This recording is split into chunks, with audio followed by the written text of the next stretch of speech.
je m'appelle Menka Nagrani. J'ai les cheveux foncés noirs attachés en arrière et je porte aujourd'hui un chandail à manches longues noires.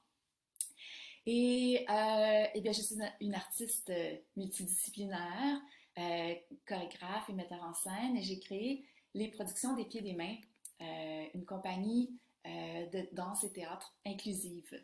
Je vais vous parler brièvement du projet de recherche que je suis en train de concevoir, mais comme c'est encore à l'étape préliminaire, je ne pourrais pas en dire beaucoup, mais je pourrais par contre d'abord vous présenter, vous parler des productions des pieds et des mains.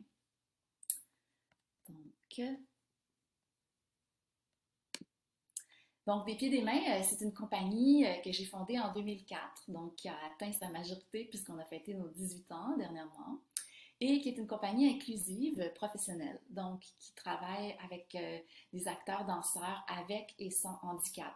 Et donc, ça peut être autant déficience intellectuelle, troubles du spectre de l'autisme, personnes aphasiques, etc. Donc, on crée des productions de spectacles et des courts-métrages. Nos spectacles sont présentés donc sur la scène professionnelle montréalaise et à l'international. Donc, on a tourné en France, en Belgique, au Japon, au Royaume-Uni. Nos spectacles sont diffusés parfois dans des contextes adaptés. Donc, surtout en Europe, il y a souvent des festivals où on présente des œuvres inclusives, mais le plus souvent, on présente dans des saisons théâtrales régulières, même les saisons théâtrales régulières, là, comme n'importe quelle autre compagnie professionnelle de théâtre et de danse. Et puis, on travaille avec des thèmes engagés qui soulèvent des réflexions sociales, donc qui ne sont pas nécessairement sur le handicap. C'est intéressant, en début de séance, là, on entendait Sarah parler de la recherche et puis de comment les artistes handicapés veulent jouer toutes sortes de rôles, pas seulement des rôles de personnes handicapées. Donc, nos spectacles ne portent pas nécessairement sur le handicap, mais soulèvent toutes sortes de questions sociales, comme par exemple les normes de beauté, la surmédication, etc. Avant de passer au mode de fonctionnement, j'aimerais ça peut-être vous partager un petit extrait démo du genre de spectacle qu'on fait. C'est pas le plus récent spectacle, mais je pense que ça va être un des plus représentatifs là, pour voir une image rapide de quel genre de travail on fait inclusif. Donc, je vais aussi partager l'audio. Dites-moi si ça fonctionne. Donc, voilà. Bon. La douleur n'est pas une planète habitable. C'est un alibi pour une vie difforme et monstrueuse que je ne veux pas connaître plus.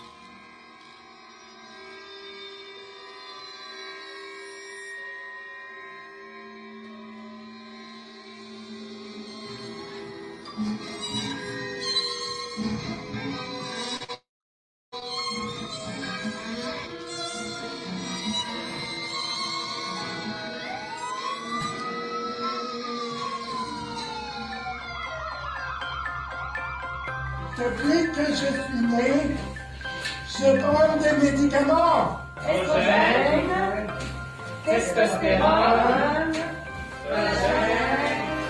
hormones. La fabrication du médicament commence par accueillir des ingrédients. Le floriage des molécules et leur amalgame, par exemple le Xanax. Pharmacone, remède qui tue.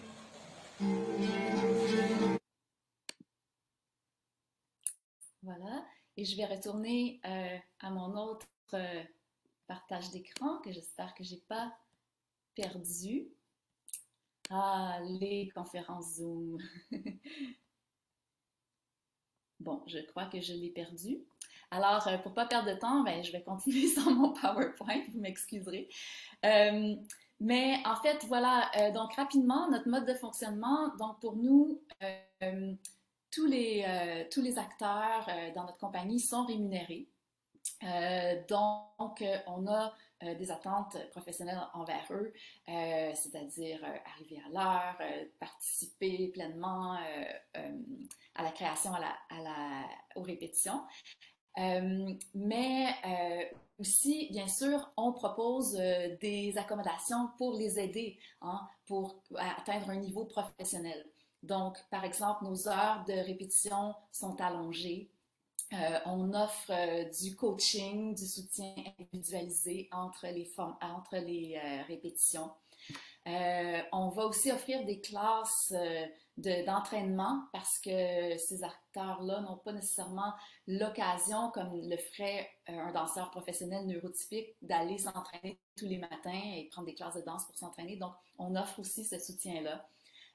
On coordonne les transports adaptés, etc. Donc, on facilite vraiment, on met tout en place pour faciliter là, la création de spectacles professionnels avec des artistes qui sont choisis sous base d'audition et qui maintenant, pour certains, sont avec nous depuis 10-15 ans et ont un CV très impressionnant d'expérience artistiques professionnels qui ont également se sont produits pour d'autres compagnies et parfois à la télévision, parfois dans des films, etc. On travaille aussi, on fait aussi de la médiation. Donc, on va dans des organismes communautaires, auprès de la population générale et on donne des ateliers accompagnés d'un musicien et accompagnés d'artistes atypiques de la compagnie qui co-animent avec moi les ateliers. Pour développer les publics, pour rendre les arts plus accessibles. Puis c'est un moyen pour nous aussi de recruter. Donc, on recrute au Centre d'art Les Muses, qui est une formation professionnelle à temps plein dans les arts de la scène pour des artistes atypiques, où j'enseigne depuis 25 ans maintenant. Ça ne me rajeunit pas. Mais on recrute aussi également par le biais des ateliers qu'on donne également. Voilà. Rapidement, je vous montre aussi un autre petit extrait d'un autre spectacle qu'on a créé récemment, qui est un match d'impro interdisciplinaire et inclusif. Donc, on a rassemblé une équipe. Pendant la pandémie, on a mis ensemble une équipe de 13 artistes, et 15 en fait, et on a suivi des stages de perfectionnement en improvisation théâtrale et dansée, et on a trouvé des formules pour faire un match d'impro inclusif avec des artistes avec et sans handicap, où le public peut voter, etc. Donc, je vous montre. Et puis ça a tourné dans les maisons de la culture. L'année passée, on a fait 8 maisons de la culture et ça continue de tourner encore cette année dans les maisons de la culture également. C'est une formule qui était aussi adaptée, qui a été adaptée en festival. Donc, on l'a joué à l'extérieur également cet été. Donc, c'est une formule qui est facilement adaptable, qui est très chouette. Je vous montre un petit extrait. Voilà. Et partager l'écran.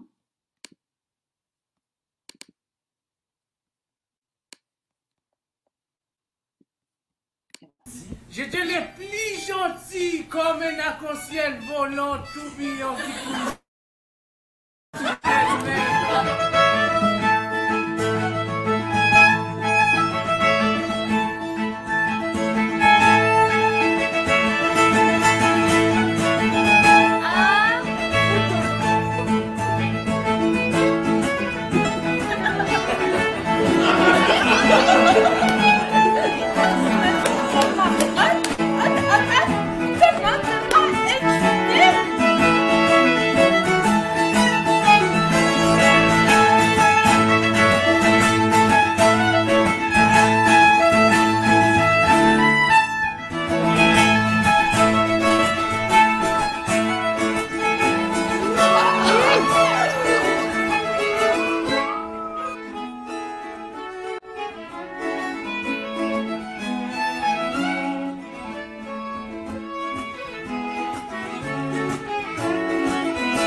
Alors, ce spectacle s'appelle Torpedo, version adaptable, formule in situ dans les parcs, voilà, toutes sortes de versions de ce spectacle. Je pourrais continuer de parler de la compagnie pendant très longtemps, mais je vais vite passer au projet de recherche. En mon rôle de pédagogue, j'enseigne également, je donne beaucoup de stages de formation inclusive, je suis invitée régulièrement dans des compagnies inclusives à l'étranger pour donner des classes de maîtres, etc. Et j'enseigne aussi depuis 2 ans à l'université dans un programme de formation professionnelle en théâtre. Et bien sûr, très rapidement, dès ma première année, j'ai eu envie d'inviter des artistes atypiques dans mes cours. Et donc, d'où l'idée de créer un projet de recherche autour de ça. Et il y a certains... Je vais vous dévoiler un petit peu le projet, mais en fait, le projet a été accepté par la doyenne de l'université où j'enseigne. J'ai eu une lettre officielle. Et puis là, après ça, ça l'a bloqué au niveau du département. Donc, je ne peux pas officiellement en parler. Donc, je ne vais pas nommer l'université. Je ne peux pas. C'est des soucis, des procédures administratives, etc. On m'a dit que c'était mieux de rester plutôt vague à ce sujet. Puis, je me croise les doigts pour que ce projet, que ça débloque, là, et puis que ça puisse être réalisé. Donc, cette idée, c'est de créer un cours donc, au sein d'une formation professionnelle en théâtre et d'inviter des artistes atypiques de ma compagnie qui maintenant ont beaucoup d'expérience, qui ont pour la plupart fait une formation au Centre d'art Les Muses, qui ont beaucoup d'expérience professionnelle, puis qui ont fait le tour là, des formations dédiées aux personnes handicapées ou des formations de loisirs, même au sein de la compagnie, puis des Muses. On se rend compte que on a des étudiants qui sont très avancés puis qui seraient prêts là, à être intégrés dans une formation régulière au même titre que n'importe quel étudiant qui étudie en théâtre à l'université, par exemple. Donc, j'ai donc proposé à l'université un cours de création de performances inclusives avec des artistes de ma compagnie. Et le but serait, dans ce cours-là, de monter une performance et de permettre donc à des artistes typiques qui ont un bon bagage de vivre une expérience universitaire et d'avoir des crédits, d'être reconnus, de pouvoir l'ajouter à leur CV. Et d'autre part, de permettre à des artistes en formation à l'université de côtoyer puis d'apprendre à travailler avec différentes formes, avec différentes personnes de la neurodiversité et de la diversité capacitaire. Et tant qu'à faire ça, je me suis dit ce serait intéressant aussi, bien sûr, d'archiver ça, de documenter ça, puis de faire une recherche pour que par la suite, on puisse continuer de promouvoir le projet, que ça donne envie à d'autres profs d'ouvrir leur classe à ces artistes-là, qu'ils puissent avoir une suite là, après, quand mon contrat sera terminé, puis que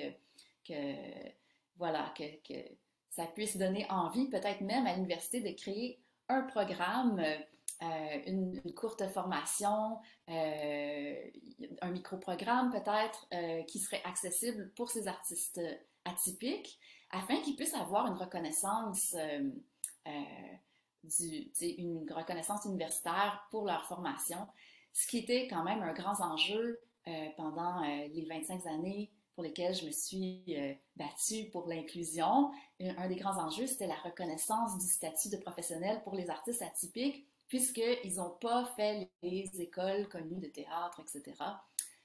Bien sûr, là, le milieu commence à être de plus en plus ouvert et les conseils des arts, maintenant, acceptent des formations autodidactes et reconnaissent qu'il y a d'autres façons de devenir artiste, mais c'est quand même, ça serait une belle reconnaissance et valorisation pour ces artistes-là d'avoir des crédits, puis bon. Donc, c'est dans cet esprit-là que je suis allée chercher, en fait, que j'ai demandé conseil à Société Inclusive, qui m'ont aidé à concevoir le projet. J'ai aussi obtenu du financement pour mettre en place donc ce cours inclusif pour payer les frais administratifs, là, les frais d'inscription des artistes, parce que les artistes atypiques avec lesquels je travaille sont soit sur l'aide sociale ou soit n'ont pas les moyens de payer des cours universitaires. Et je suis allée trouver aussi du financement pour payer des artistes de soutien qui puissent accompagner dans le cadre du cours, etc. J'ai eu un grand intérêt de la part de certains chercheurs que Société Inclusive m'a mis en contact. Élise qui est ici présente. Donc, en discutant avec tous ces gens-là, on s'est dit que ça pourrait être même intéressant d'élargir ça, que ce ne soit pas juste l'université où j'enseigne, mais peut-être même par la suite que ça devienne un projet plus large. Pour l'instant, je vais travailler avec Kim Sashuk, qui est une chercheure au département de communication, qui elle aussi apporte donc un budget de recherche là, pour financer la recherche. Donc, en ce moment, on a un super projet, on a du financement, on a toute une équipe qui est en place, qui est prête, et on attend un go parce qu'on est encore à la recherche d'un lieu pour accueillir ce projet-là. Et donc là, ça bloque pour des raisons bureaucratiques. Donc, si vous avez des idées par rapport à ça, je suis ouverte. Si vous avez envie d'accueillir ce projet-là au sein de votre université, je suis également ouverte. Comme je disais avec Élise, avec Aurélia, on a vu large, on s'est dit, après cette première étape pilote, on aimerait transposer ça, inclure plus de chercheurs, plus d'universités, etc. Donc, voilà en gros. Merci beaucoup. Merci à Aurélia de m'avoir invitée ce matin. Merci à vous pour votre écoute.